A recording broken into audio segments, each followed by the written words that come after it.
So hello everyone, welcome back to the channel. तो आज हम लोग इस वीडियो में जो जेईई मेन 24 जनवरी का जो शिफ्ट 1 था उसमें क्लास 11 से जितने भी क्वेश्चंस आए थे ना फिज़िक्स में, क्लास 11 से जितने भी सारे क्वेश्चंस आए थे वो हम लोग सॉल्व करेंगे।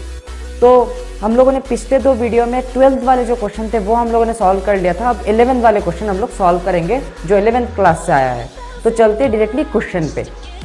तो यहाँ पे ये वाला question motion in one dimension से है, काइनेमेटिक्स का क्वेश्चन है। तो देखिए यहाँ पे क्या बोला गया कि actually kinematic motion in one dimension नहीं, ये 2 डायमेंशन 1 डायमेंशन मिक्स है, ठीक है, ये काइनेमेटिक्स है। तो यहाँ पे बोला गया कि if a ball is thrown from the ground in a vertical plane, ठीक है, वर्टिकल प्लेन। तो वर्टिकल प्लेन मतलब क्या है? मोशन अंडर ग्रेविटी है। वर्टिकल प्लेन बोला है, इसका मतलब क्या है? ये मोशन अंडर ग्रेविटी है। तो केस क्या है? ऐसा कुछ वर्टिकली थ्रो किया गया है। It attains a maximum height of 360 metre. इसका मतलब क्या हो गया? मैक्सिमम हाइट क्या होता है आपका? u² by 2g। ये आपको रटा होना चाहिए, ठीक है। ये डायरेक्ट आंसर, डायरेक्ट कुछ फॉर्मूलाज है या फिर आप बोल सकते हो रिजल्ट है। तो 360 मीटर, तो u² by 2g आ गया आपका 360। अब क्या पूछा गया है कि find the maximum distance of the ball. Maximum distance of the ball can cover on the ground keeping the projection speed constant. Projection speed क्या है आपका? स्पीड क्या रखना है? कांस्टेंट। और आपको थ्रो क्या करना है? ग्राउंड पे। और आपको फाइंड करना है मैक्सिमम डिस्टेंस। इसका मतलब क्या है? मैक्सिमम रेंज आपको फाइंड करना है। और ये वाला केस, इसका मतलब क्या कि ग्राउंड में थ्रो करना है। इसका मतलब क्या है कि ये वाला एक प्रोजेक्टाइल मोशन होगा। तो प्रोजेक्टाइल मोशन अगर आप लोगों ने पढ़ा है ना तो आपको पता होगा कि प्रोजेक्टाइल मोशन कैसा होता है। ऐसा जब प्रोजेक्टाइल मोशन होता है तो इसका जो वेलोसिटी होता है, अगर क्या है बोला गया है कि स्पीड को क्या रखना है? कांस्टेंट। इसका मतलब इधर u क्या हो जाएगा? कांस्टेंट, ठीक है, u से उसको थ्रो करना है। यहाँ पे जो वेलोसिटी था इनिशियली u, इस केस में भी u सेम होना चाहिए, यही क्वेश्चन में बताया गया है। अब यहाँ पे आपको मैक्सिमम डिस्टेंस फाइंड करना है। देखिए, तो यहाँ पे मैक्सिमम डिस्टेंस मतलब क्या है? ये वाला आपको रेंज फाइंड करना है, इस r को फाइंड करना है। बट r का कितना वैल्यू चाहिए? मैक्सिमम वैल्यू, मतलब r मैक्स चाहिए आपको। तो r मैक्स का फॉर्मूला, आप r मैक्स को पता है, ये r का फॉर्मूला पता है आपको। r क्या होता है? u² sin 2θ बाय हो जाएगा आपका g। तो u² sin 2θ बाई g हो जाता है, ठीक है। अब यहाँ पे कब हो जाएगा, मतलब क्या हो जाएगा आपका? यहाँ पे जो आपका रेंज है वो मैक्सिमम कब होगा? जब sin 2θ क्या हो जाएगा? मैक्सिमम। तो sin 2θ कब मैक्सिमम होता है? जब sin 2θ का वैल्यू क्या हो जाएगा? 1, ठीक है। तो यहाँ पे u² sin 2θ बाई g जो है, इसका वैल्यू मैक्सिमम कब होगा? r मैक्स क्या हो जाएगा? r मैक्स हो जाएगा u² बाई g, ठीक है। u² बाई क्या आ जाएगा आपका? g। अब यहाँ पे क्या हो जाएगा? r मैक्स हो गया u² बाई जी। अब यहाँ से देखिए u² बाई जी का वैल्यू क्या आ जाएगा? u² बाई जी आ जाएगा 360 इंटू आपका 2, तो ये आ जाएगा आपका 720 मीटर। तो इसका मतलब क्या है कि u² बाई 2g, इसका वैल्यू क्या है? 720 मीटर। तो ग्राउंड पे आप जब थ्रो करोगे ऐसे तो उसका क्या आ जाएगा? मैक्सिमम रेंज आएगा 720 मीटर। और आप लोगों को पता ही है कि ये वाला एंगल कितना हो जाता है तब कि sin 2θ 0। इसका मतलब 2θ क्या है आपका? 90 डिग्री। sin 90 क्या होता है? 0। तो थीटा कितना हो जाएगा? 45। इसका मतलब 45 डिग्री एंगल पे अपना रेंज क्या होता है? मैक्सिमम होता है, ठीक है। तो ये हो गया अपना फर्स्ट क्वेश्चन, ठीक है।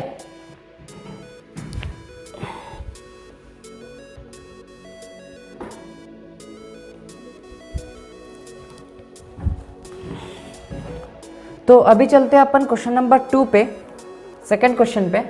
तो ये ग्रेविटेशन का अच्छा खासा क्वेश्चन है। तो यहाँ पे बोला गया कि weight of an object at earth surface is 18 Newton. Earth surface पे कितना है? 18 न्यूटन है। तो यहाँ पे देखिए, अगर अर्थ सरफेस पे 18 न्यूटन है तो केस कैसा है? तो ये मान लीजिए हमारा अर्थ है, ठीक है, ये हमारा अर्थ है। और अर्थ सरफेस पे जब कोई भी एक ऑब्जेक्ट होता है तो उसका वेट कितना गिवन है? 18 न्यूटन। मान लीजिए यहाँ पे ग्रेविटेशनल एक्सेलरेशन इज g, तो यहाँ पे वेट हो जाएगा आपका mg, कितना गिवन है? 18 न्यूटन। ये अर्थ सरफेस पे है। अब क्या बताया गया है कि ऑब्जेक्ट को टेकन 3200 किलोमीटर है अब। तो यहाँ पे ऊपर ले गया हमें, कितने ऊपर, 3200 किलोमीटर ऊपर लेके गया हमें। इसका मतलब है 3200 kilometre actually radius of the earth का क्या है, हाफ, ये r हो गया। तो ये 3200 क्या हो जाएगा, r/2। तो h हाइट ऊपर जो फॉर्मूला आता है g का, नया g जो हो जाएगा वो क्या हो जाएगा, g एट हाइट h, मतलब ये 3200 किलोमीटर ऊपर है।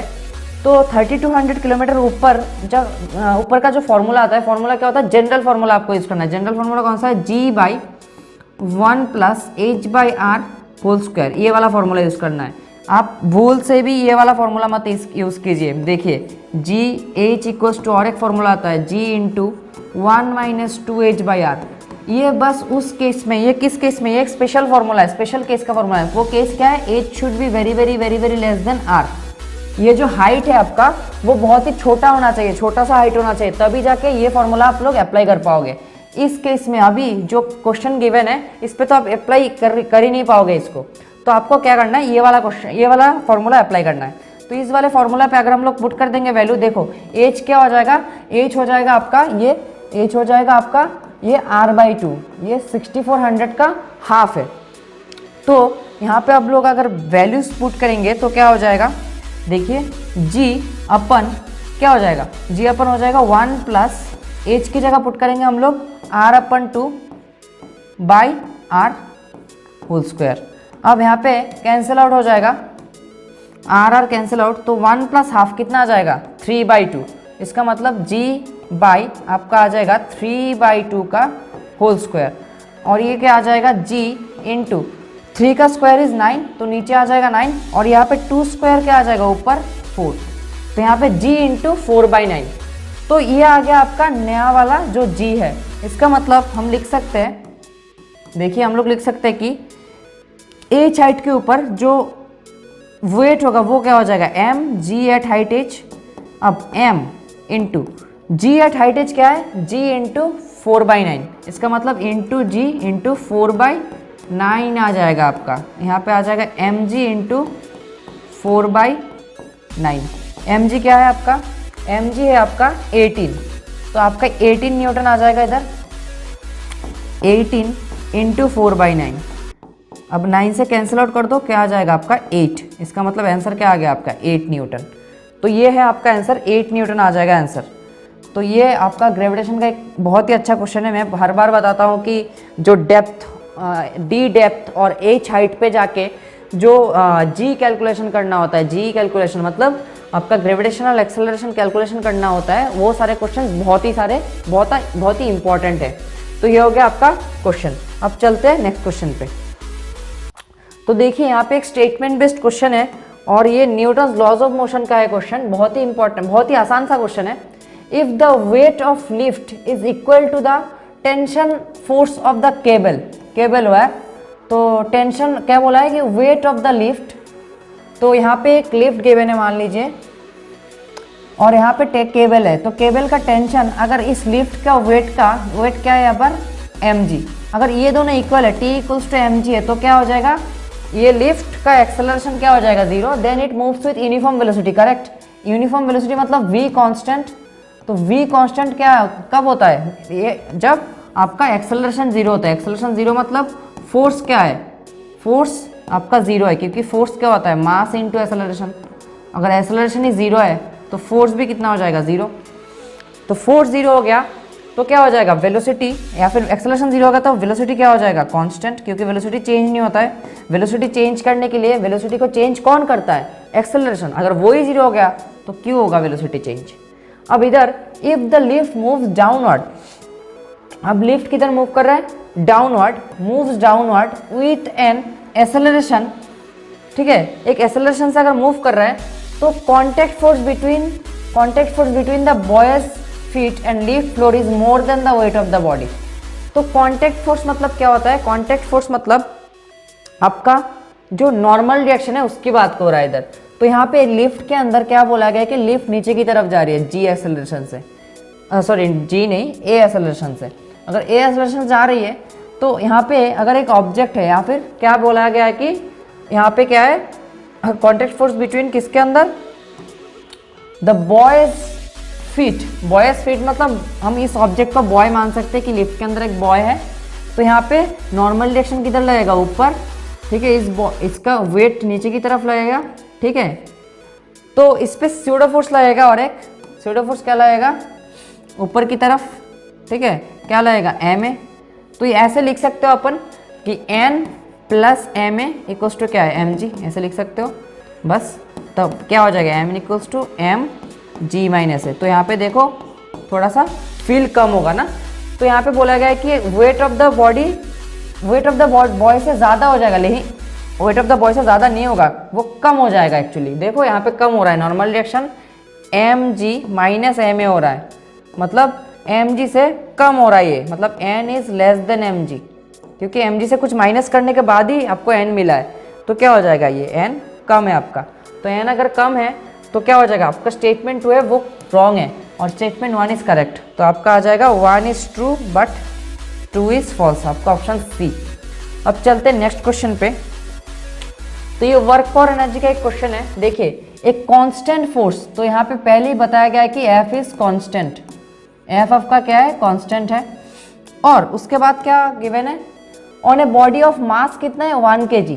तो मास है आपका 1 kg और फोर्स है constant, provides is kinetic energy. तो काइनेटिक एनर्जी प्रोवाइड करता है कितना, 1800 जूल का काइनेटिक एनर्जी। तो काइनेटिक एनर्जी इज 1800 जूल। अब क्या बोला है कि by the end of 5th second मतलब टाइम क्या है इधर, टाइम कितना लगा, 5 second. If the body was initially at rest, ये बहुत ही इंपॉर्टेंट है, इनिशियली क्या है, बॉडी एट रेस्ट पे है, ये बॉडी क्या है, रेस्ट पे है। तो रेस्ट पे है मतलब इनिशियली इसका जो वेलोसिटी है वो 0 है, इसका मतलब काइनेटिक एनर्जी इनिशियल कितना है आपका 0। तो ये वाला केस एक्चुअली क्या है, काइनेटिक एनर्जी फाइनल वाला केस है ये क्या हो गया आपका, काइनेटिक एनर्जी फाइनल। तो यहाँ पे देखो एक चीज़ कि यहाँ पे काइनेटिक एनर्जी इनिशियल गिवन है, काइनेटिक एनर्जी फाइनल गिवन है, और आपको क्या फाइंड करना है कि at the beginning the action of force, ठीक है, एक्शन ऑफ फोर्स, जब फोर्स देना चालू किया मैंने उस टाइम पे क्या था, इनिशियली रेस्ट पे था, उसके बाद एक्सेलरेशन आया, उसके बाद क्या हुआ, उसकी बॉडी मूव करना शुरू हो गया। Magnitude of the force is equal to dash, मतलब आपको मैग्नीट्यूड टू एन मतलब आपको फाइंड करना है वो कितना है, वो फोर्स फाइंड करना है एक्चुअली। तो देखिए ये वाला क्वेश्चन अगर हम लोग सॉल्व करेंगे तो सॉल्व करने के लिए क्या है, यहाँ पे के एफ माइनस के आई करेंगे तो क्या आ जाएगा आपका, kinetic energy, change in kinetic energy क्या हो जाता है, वर्क डन, ये क्या होता है, वर्क एनर्जी थ्योरम। तो अगर वर्क एनर्जी थ्योरम अप्लाई करेंगे अपन, वर्क एनर्जी थ्योरम अगर अप्लाई करेंगे तो क्या हो जाएगा, वर्क एनर्जी थ्योरम क्या बताया जाता है कि इसमें change in kinetic energy equals to क्या होता है, वर्क डन। तो चेंज इन काइनेटिक एनर्जी को लिखेंगे अपन के एफ माइनस के आई इक्वल्स टू क्या हो जाएगा, वर्क डन। और हमें पता है वर्क डन क्या होता है, फोर्स इनटू आपका डिस्प्लेसमेंट, फोर्स इनटू डिस्प्लेसमेंट क्या हो जाता है, वर्क डन। और इधर के एफ माइनस के आई को क्या लिख सकते हैं, के एफ कितना है आपका, देखिए के एफ कितना है 1800, तो के एफ है अपना 1800 और के आई कितना है आपका 0, देखिए के आई 0 है, तो एफ डॉट एक्स आ जाता है आपका 1800।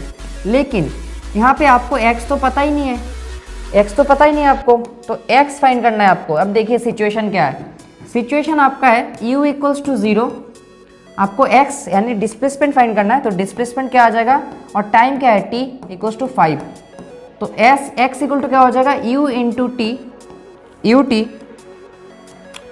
x equal to U T plus क्या आ जाएगा half a T square, u कितना हो जाएगा 0 इंटू t कितना है 5 प्लस हाफ a कितना है, एक्सेलरेशन मुझे पता नहीं है, a टी स्क्वायर पता है 25, 5 स्क्वायर कितना हो जाएगा 25, तो अपना x आ गया 25/2 इंटू ए, ये है अपना x। तो मैं पुट कर रहा हूँ उधर x को, तो x क्या है 25/2 इंटू ए, तो यहाँ पे f डॉट हम अपन लिख सकते हैं 25/2 इंटू ए इक्वल्स टू कितना है 1800, ठीक है। अब अपन को पता ये भी पता है कि अपना जो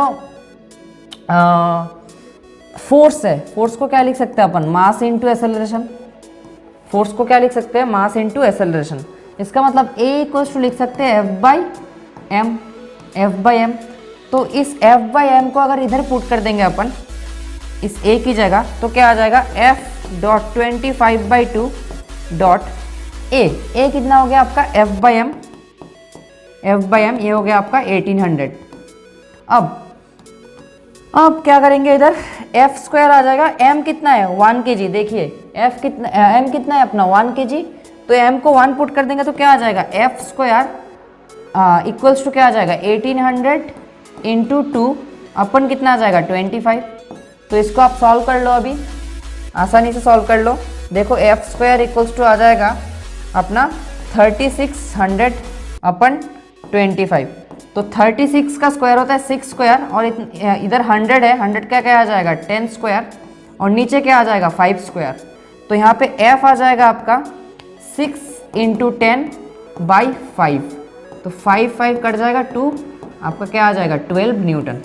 ठीक है, तो ये F आ गया आपका 12 न्यूटन। तो आपका आंसर क्या हो जाएगा 12। ये भी एक इंटीजर टाइप वाला मतलब न्यूमेरिकल बेस्ड क्वेश्चन था, तो ये आ गया आपका 12 न्यूटन आंसर। तो ये बहुत ही अच्छा क्वेश्चन था, एक वर्क एनर्जी थ्योरम भी अप्लाई किया गया है, और इस पे मिक्स कंसेप्ट एक्चुअली था। यहाँ पे देखिए काइनेमेटिक्स का भी इक्वेशन यूज किया गया है, काइनेमेटिक्स भी यूज हुआ है। ठीक है, तो ये एक मिक्स टाइप का क्वेश्चन था। तो अभी चलते हैं नेक्स्ट क्वेश्चन पे। तो यहाँ पे देखिए न्यूटन्स लॉज ऑफ मोशन का एक बहुत ही सिंपल और बहुत ही कॉमन क्वेश्चन जो है वो आया है। ये बहुत बार हम लोग कर चुके हैं क्लास में भी। ठीक है, जो आप इधर पढ़ते हैं लोग ना, जो भी बच्चे इधर पढ़ते हैं उनको पता ही है कि ये वाला क्वेश्चन बहुत बार किया हम लोगों ने। In the given figure shown in 2 blocks of masses m क्या है 4 kg। तो ये वाला जो ब्लॉक है, ये क्या है आपका 4 kg है, ये आपका है 4 kg। और ये वाला जो ब्लॉक है ये कितना है m2 इक्वल्स टू 1 kg, ये 1 kg वाला ब्लॉक है। अब placed over a smooth fixed wedge connected by an ideal string over a smooth pulley। ठीक है, as the system is released from tension, the tension in the string, आपको T find करना है, tension T find करना है। ठीक है, अब देखिए इसको मैं फ्री बॉडी कर रहा हूँ, मैं फ्री बॉडी करके कर रहा हूँ। इसको मतलब बहुत आसान से भी कर सकते हो आप लोग, कि शॉर्टकट से भी कर सकते हो, लेकिन मैं फ्री बॉडी करके ही कर रहा हूँ।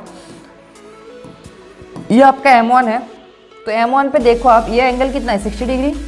तो यहाँ पे इस डायरेक्शन पे जो mg लगेगा क्या लगेगा M1g, यहाँ पे लगेगा M1g कॉस नहीं, इधर साइन लगता है, इस डायरेक्शन पे साइन वाला कंपोनेंट लगता है। ठीक है, और यहाँ पे क्या लगता है कॉस वाला।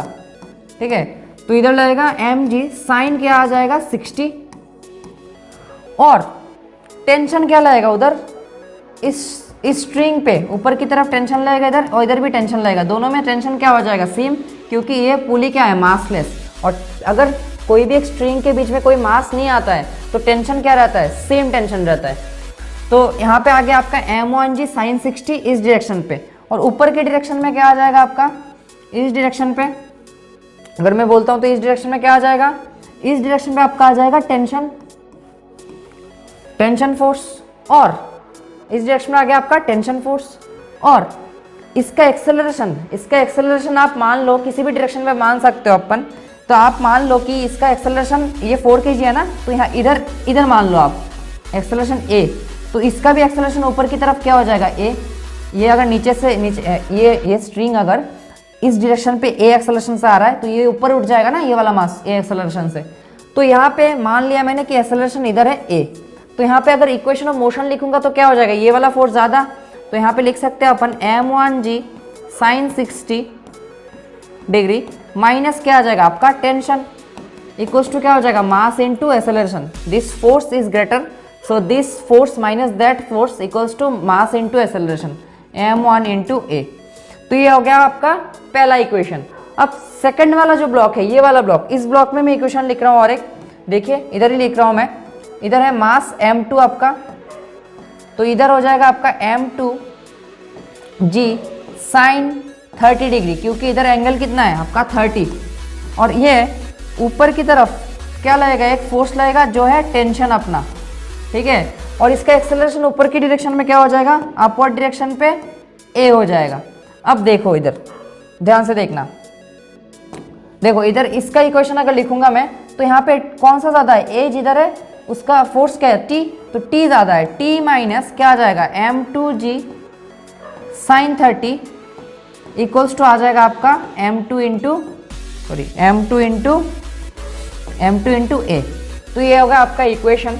तो इस इक्वेशन को अगर इधर ला के लिखूंगा मैं तो क्या आ जाएगा, t minus m2g sine 30 equals to आ गया आपका m2a।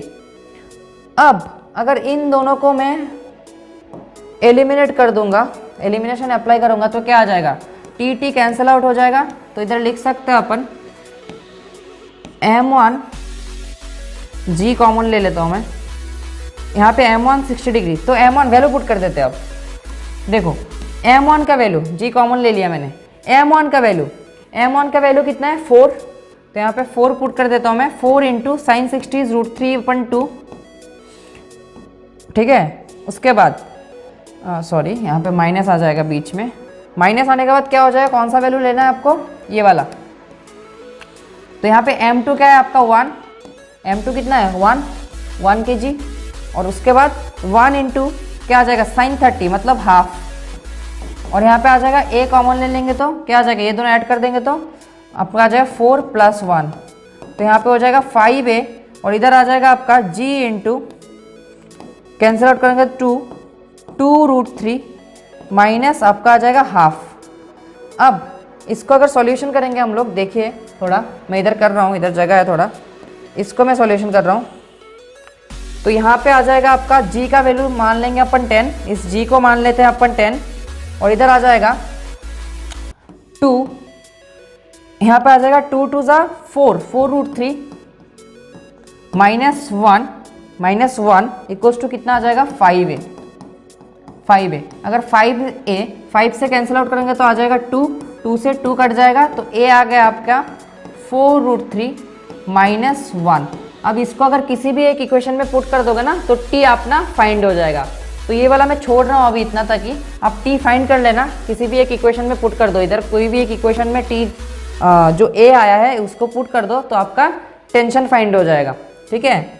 या फिर आप ऐसे भी कर सकते थे कि यहाँ पे पहले ही आप टेंशन फाइंड कर लो, कैसे, इसको हम लोग इस इक्वेशन को अगर मल्टीप्लाई कर देते किससे, अपना m2 से, और इसको अगर मल्टीप्लाई कर देते m1 से, अगर उसमें उसके बाद इस इक्वेशन 1 से इक्वेशन 2 को माइनस कर देता तब आ जाता, क्योंकि ये दोनों कट जाता ना m1 m2, ठीक है। तो इस मेथड से भी आप कर सकते थे, तो आप कर सकते हो, इस मेथड से भी ट्राई करके देखो एक बार कि होता है या नहीं, ठीक है।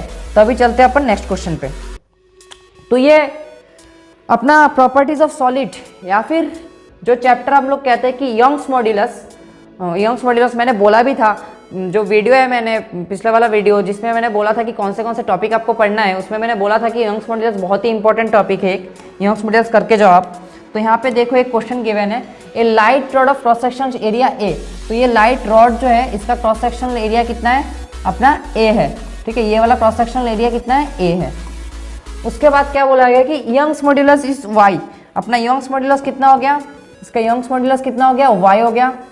Is arranged as shown in the figure, the applied force is F equals to 250 newton. तो हम लोग लिख लेते हैं सारा इन्फॉर्मेशन, F इक्वल्स टू अपना है 250 न्यूटन। उसके बाद cross sectional area is A।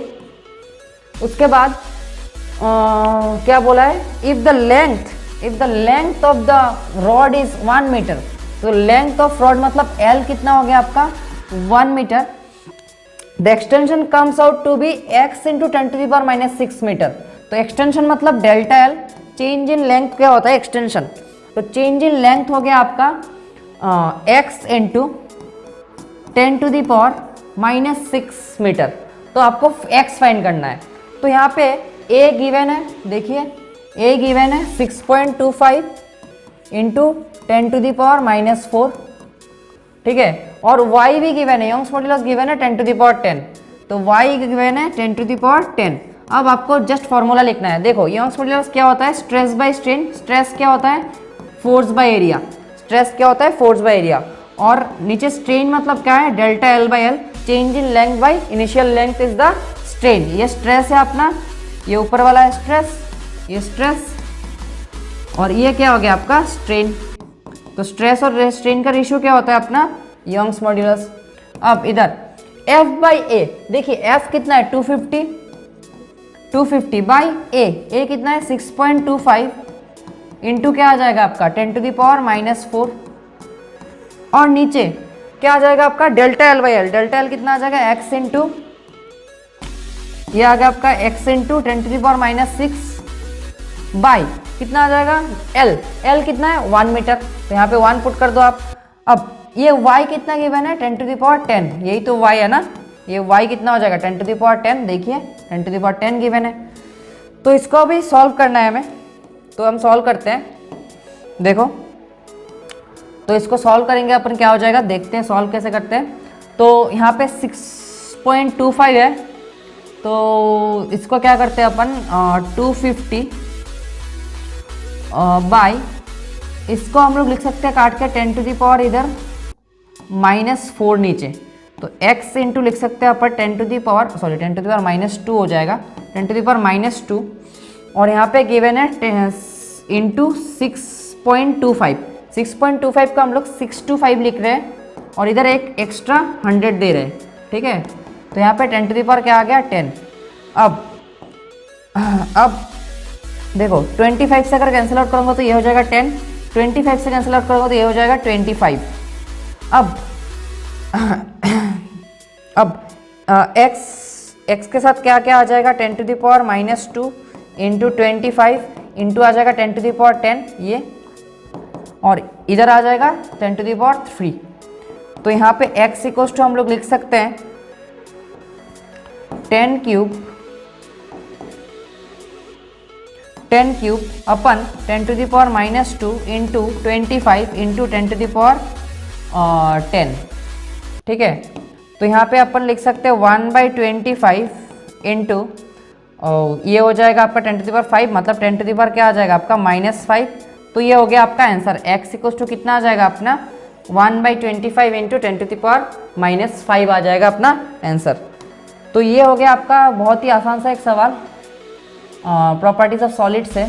तो आपको फाइंड x करना था, तो x कितना हो जाएगा इधर देखिए 1/25 क्या हो जाएगा 1/25 इंटू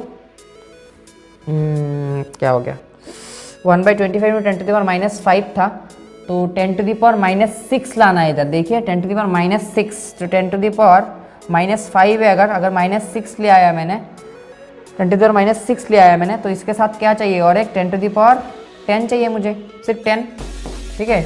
आप लोग देख लेना, थोड़ा कुछ गलती हुआ है तो मुझे तो मिल नहीं रहा है, देखते हैं। तो यहाँ पे क्या हो जाएगा आपका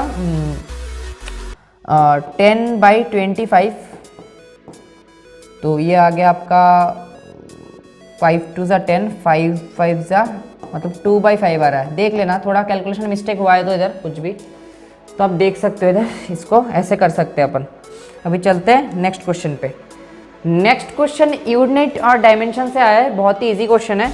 देखो यहाँ पे क्या गिवन है, प्लैंक्स कांस्टेंट गिवन है, प्लैंक्स कांस्टेंट का यूनिट डायमेंशन, मतलब ये मैचिंग क्वेश्चन था, एक मैचिंग कॉलम क्वेश्चन था, मैचिंग कॉलम वाला क्वेश्चन था, मतलब इधर 4 ऑप्शंस थे, 4 गिवन थे कि इनके साथ मैच करना था। तो हम लोग प्लैंक कांस्टेंट का पहले ही फाइंड करते हैं यूनिट डायमेंशन। देखो प्लैंक्स कांस्टेंट का जो इक्वेशन होता है, एक ही इक्वेशन होता है, वो होता है a = hc/λ। यहाँ पे h क्या है आपका प्लैंक कांस्टेंट है, ये प्लैंक्स कांस्टेंट है। तो एनर्जी का डायमेंशन क्या होता है, एनर्जी का डायमेंशन होता है mL2T-2, और h तो h रहेगा, c मतलब वेलोसिटी ऑफ लाइट, इसका मतलब क्या हो जाएगा LT-1, और नीचे क्या हो जाएगा L। तो इसको हम लोग अगर कैंसिल आउट कर देंगे L को, तो h = आ जाएगा mL2T-2, इसके बाद आ जाएगा T⁻⁻1। अब यहाँ पे क्या आ जाएगा mL2T⁻⁻2 क्या आ जाएगा +1, अब mL2T-1 आ जाएगा। तो ये आ गया आपका प्लैंक्स कांस्टेंट का, ठीक है। तो ऐसे करके आपको लीनियर मोमेंटम भी फाइंड कर सकते हो। लीनियर मोमेंटम क्या होता है, लीनियर मोमेंटम होता है आपका mv P equals to M V, M कितना आ जाएगा, एम तो एम ही है, वी कितना है एल टी माइनस वन, तो ये हो जाएगा आपका M L T minus one. तो ये हो गया आपका लीनियर मोमेंटम का। अभी देखते हैं अपन आपका इलेक्ट्रिक पोटेंशियल का। इलेक्ट्रिक पोटेंशियल, तो इलेक्ट्रिक पोटेंशियल कैसे कैलकुलेट करते हैं अपन, V equals to W by Q, work done per unit charges our potential. तो वर्क डन क्या हो जाएगा, M L two T minus two, और उसके बाद Q कितना आ जाएगा, Q होता है आई टी, आई मतलब A करंट एम्पियर और T मतलब टाइम, तो ये हो जाएगा M L two T minus three A minus one. तो ये हो गया आपका पोटेंशियल का, ठीक है, ये हो गया आपका मोमेंटम का। और उसके बाद किसका फाइंड करना है, काइनेटिक एनर्जी। तो काइनेटिक एनर्जी तो आपको पता ही है क्या होता है, एनर्जी के equal M L two T minus two. तो ये हो गया आपका सॉल्यूशन ऑफ यूनिट डायमेंशन वाला क्वेश्चन। अब चलते हैं थर्मल एक्सपेंशन का एक क्वेश्चन है, बहुत ही इंपॉर्टेंट क्वेश्चन है। A uniform rectangular plate has a circular hole of diameter D. तो आपको क्या गिवन है, एक यूनिफॉर्म रेक्टेंगुलर प्लेट है, तो मैं ड्रॉ कर रहा हूँ पहले ही प्लेट। तो यहाँ पे एक यूनिफॉर्म रेक्टेंगुलर प्लेट है और इसके बीच में एक होल है, क्या होल है, एक सर्कुलर होल है जिसका रेडियस कितना है, सॉरी डायमीटर कितना है d। तो इसका diameter is given as d, ये डायमीटर गिवन है d अपना, ठीक है। अब the coefficient of linear expansion, linear expansion मतलब क्या होता है आपका अल्फा, ठीक है, यहाँ पे गिवन भी है अल्फा, ठीक है। The find the change in diameter of the hole. तो डायमीटर ऑफ द होल क्या है, ये वाला जो डायमीटर है, ये वाला जो डायमीटर है उसका चेंज फाइंड करना है। अब डायमीटर क्या है, लीनियर क्वांटिटी है ना, थोड़ी सुपरफिशियल है कि एरिया चेंज हो रहा है, नहीं एरिया चेंज हो रहा है बट हमें फाइंड करना है सिर्फ डायमीटर का। तो डायमीटर के लिए हम लोग कौन सा फॉर्मूला यूज करेंगे, लीनियर एक्सपेंशन वाला। तो लीनियर एक्सपेंशन आप लोगों को पता है एल माइनस एल नॉट, मतलब चेंज इन लेंथ क्या हो जाता है, initial length into alpha delta T, ठीक है, initial length into alpha delta T, ठीक है, L not into alpha delta T. तो यहाँ पे देखिए क्या हो जाएगा, if the temperature of the plate increase by delta T. तो आपको डायमीटर का चेंज फाइंड करना है। तो डायमीटर का क्या हो जाएगा, देखिए यहाँ पे इनिशियल डायमीटर क्या था, डी था, तो यहाँ पे हो जाएगा अपना डेल्टा डी, क्या हो जाएगा डी, ये इनिशियल लेंथ होता है, इनिशियल डायमीटर क्या है डी है, डी अल्फा डेल्टा टी। तो आपको ये वाला क्वेश्चन तो 10 सेकंड का क्वेश्चन है, क्वेश्चन पढ़ोगे और आंसर देखो, बहुत ही आसान सवाल है। क्योंकि आप लोग, मैंने यहाँ इधर तो एक्सप्लेन किया ना, तो आप लोगों को एक्सप्लेन नहीं करना है उधर, तो बस आपको मार्क करना है, बस ये क्या है, option number B, D alpha delta T. बहुत ही आसान है, थर्मल एक्सपेंशन का क्वेश्चन है। अब चलते हैं नेक्स्ट पे, ये एसएचएम का एक क्वेश्चन है, स्प्रिंग कॉम्बिनेशन वाला। ये spring combination SHM plus spring combination का एक क्वेश्चन है, स्प्रिंग कॉम्बिनेशन। तो देखो यहाँ पे क्या गिवन है, ए ब्लॉक ऑफ मास क्या बोला गया है कि 2 kg, a block of mass 2 kg is attached to with 2 identical springs, 2 identical spring के साथ अटैच्ड है ये, और फोर्स कांस्टेंट कितना k गिवन है, k कितना है 20 न्यूटन पर मीटर। तो यहाँ पे दोनों का जो k गिवन है, k कितना है, k कितना है 20, तो यहाँ पे k 20 गिवन है। If the time period of the oscillation of the block is this 2 pi root under 1/x, then find x। अब आपको x फाइंड करना है इधर। तो ये वाला जो क्वेश्चन है ना, इस वाले क्वेश्चन में आप थोड़ा ध्यान दो कि इस वाले क्वेश्चन में एसएचएम वाला क्वेश्चन है, तो आपको पहले यहाँ पे आपको देखना है कि ये दोनों किस कॉम्बिनेशन में है, ये दोनों स्प्रिंग के उस कॉम्बिनेशन में, ये नंबर 1 स्प्रिंग है या नंबर 2 स्प्रिंग है, मान लो किस कॉम्बिनेशन में। देखो एक चीज देखो ध्यान से, अगर एक ऐसे दो स्प्रिंग है, अगर ऐसे दो स्प्रिंग है, ऐसा एक स्प्रिंग है, 2 स्प्रिंग है, तो अगर आप इसको इधर डिस्प्लेस करोगे, इसको इधर अगर डिस्प्लेस करोगे तो ये वाला भी खींचेगा इधर, ये वाला भी खींचेगा ना। तो ये अगर 1 मीटर में 10 न्यूटन फोर्स लगा रहा है, ये भी 10 लगाएगा, तो टोटल फोर्स कितना लगाएगा, कितना फोर्स लगाएगा, टोटल 10 + 10 लगाएगा। इसका मतलब ये कौन सा कॉम्बिनेशन है जिसपे K1 + K2 हो जाता है, ये कौन सा कॉम्बिनेशन है बाबा, ये है स्प्रिंग का पैरेलल कॉम्बिनेशन, ठीक है। तो यहाँ पे देखो, तो ये वाला जो केस है मैं ड्रॉ कर रहा हूँ, फिर से ये वाला केस मैं ड्रॉ कर रहा हूँ थोड़ा। देखो ये वाला केस क्या है, इस वाले केस में एक्चुअली ऐसे एक स्प्रिंग है एक ब्लॉक में, और दूसरे साइड से भी दूसरे साइड से भी एक सेम स्प्रिंग कनेक्टेड है इसके साथ, ठीक है। अब अगर मैं इसको थोड़ा सा भी डिस्प्लेस करवाऊंगा, इधर डिस्प्लेस किया था ना मैंने, मान लो इधर मैंने डिस्प्लेस किया इसको, इधर मैंने डिस्प्लेस किया। अब डिस्प्लेस करने के बाद ये वाला स्प्रिंग इस पे फोर्स लगा इधर, और ये जब उधर डिस्प्लेस हो जाएगा ना, तब ये वाला फोर्स भी, ये वाला स्प्रिंग भी क्या करेगा, खींचेगा इधर इसको। ये अगर इधर डिस्प्लेस हुआ ना तो ये खींचेगा इधर, तो इसका ये भी फोर्स लगाएगा किस तरफ, इस तरफ। इसका मतलब दोनों जो स्प्रिंग है वो फोर्स लगा रहा है किस तरफ, इस डायरेक्शन पे एज वेल एज इस डायरेक्शन पे। इसका मतलब ये भी क्या है, सेम केस है, सेम डायरेक्शन पे फोर्स लगा रहा है ना।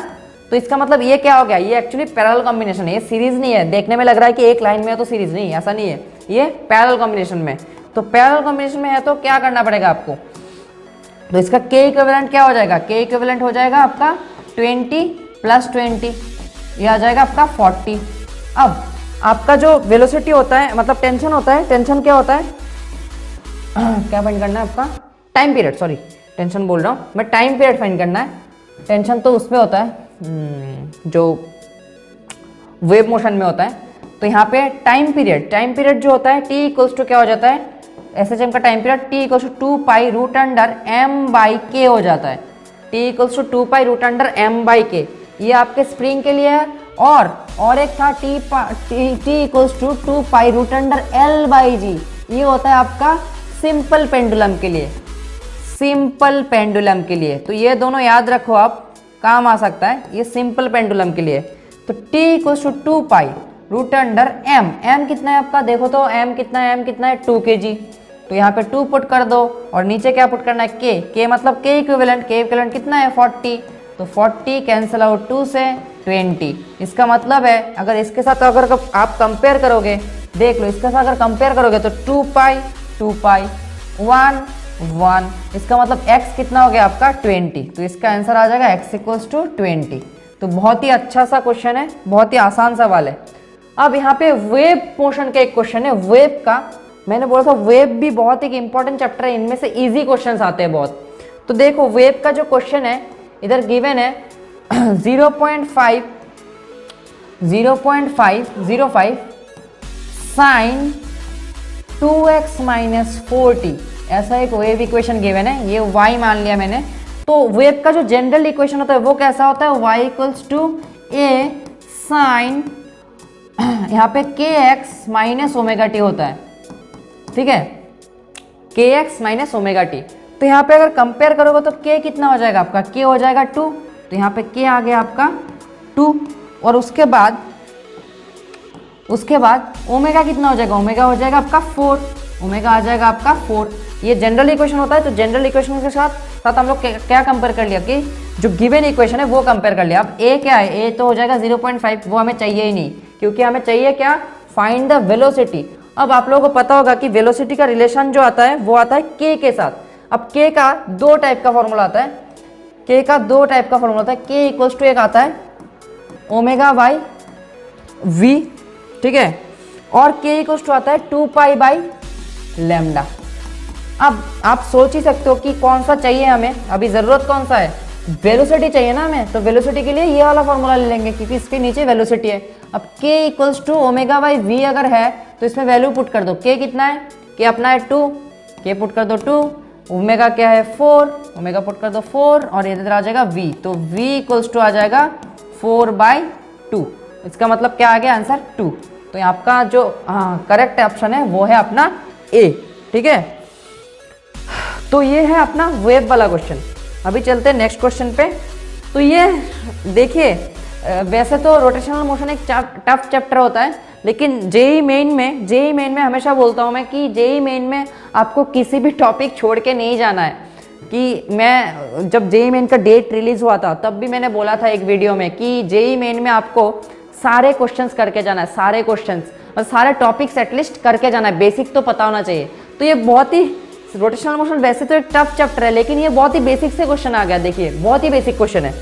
देखो आप find the radius of gyration, ठीक है, रेडियस ऑफ गायरेशन आपको फाइंड करना है for uniform solid sphere of radius कितना है 5 सेंटीमीटर। तो इसका रेडियस कितना है आपका, देखो 5 सेंटीमीटर गिवन है, और रेडियस ऑफ गायरेशन फाइंड करना है about the axis P Q. तो यहाँ पे पी क्यू जो एक्सिस है, इस पी क्यू एक्सिस के अबाउट आपको रेडियस ऑफ गायरेशन फाइंड करना है, किसके लिए, इस सॉलिड सिलेंडर के लिए, ठीक है।